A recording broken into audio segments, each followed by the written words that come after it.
सूर्यपुत्र कर की कहानी महाभारत की सबसे मार्मिक और प्रेरणादायक कहानियों में से एक है। कर को उनकी महानता, दानशीलता और दुर्भाग्य के लिए जाना जाता है। उनका जीवन संघर्ष, त्याग और कर्तव्य पालन का आदर्श है। जन्म और बचपन। कर का जन्म कुंती के गर्भ से हुआ था।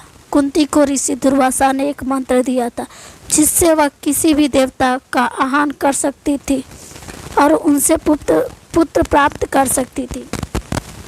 कुमारी अवस्था में कुंती ने इस मंत्र की परीक्षा के लिए सूर्य देव का आह्वान किया और उनसे कर का जन्म हुआ। कर का जन्म कवच कुंडल के साथ हुआ था जो उन्हें अजेय बनाते थे। समाज के डर और लोक लज्जा के कारण कुंती ने नवजात कर को गंगा नदी में बहा दिया। पालन पोषण।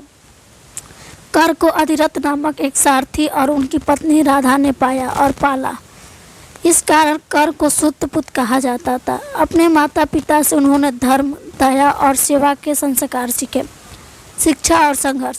कर बचपन से ही एक महान योद्धा बनना चाहते थे, लेकिन उन्हें शुद्ध पुत्र होने के कारण उस शिक्षकों ने अस्वीकार कर दिया। अंततः उन्होंने परशुराम से शिक्षा प्राप्त की। परशुराम ने उन्हें महान धनुर्विद्या सिखाई, लेकिन जब उन्हें कर के शुद्ध पुत्र होने का पता चला तो उन्होंने क्रोधित होकर कर को श्राप दे दिया कि वह सबसे महत्वपूर्ण क्षण में अपना ज्ञान भूल जाएगा। महाभारत में भूमिका। कर की दानवीरता प्रसिद्ध थी। उन्होंने इंद्र के अनुरोध पर अपने जन्मजात कवच कुंडल भी दान कर दिए, जिनकी वजह से वे अजय थे। कर को उनकी जाति और सामाजिक स्थिति के कारण बार बार अपमानित किया गया। दुर्योधन ने उन्हें अपना मित्र बनाया और अंग देश का राजा बना दिया। कर ने जीवन भर दुर्योधन का साथ निभाया। कुंती से मिलन और मृत्यु। महाभारत युद्ध से पहले कुंती ने कर को अपनी सच्चाई बताई और पांडवों का साथ देने के लिए कहा, लेकिन कर ने दुर्योधन के प्रति अपनी मित्रता और निष्ठा को प्राथमिकता दी।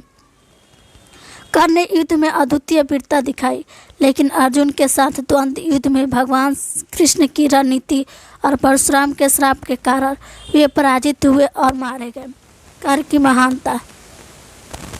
कर को उनकी दानशीलता के लिए दानवीर कहा जाता है। उन्होंने अपना पूरा जीवन संघर्ष में बिताया, लेकिन अपने आदर्शों और मित्रता को कभी नहीं त्यागा। कर की कहानी हमें यह सिखाती है कि जीवन में कठिनाइयाँ कितनी भी बड़ी क्यों ना हो, अपने कर्तव्य और मूल्यों का पालन करना ही सच्चा धर्म है।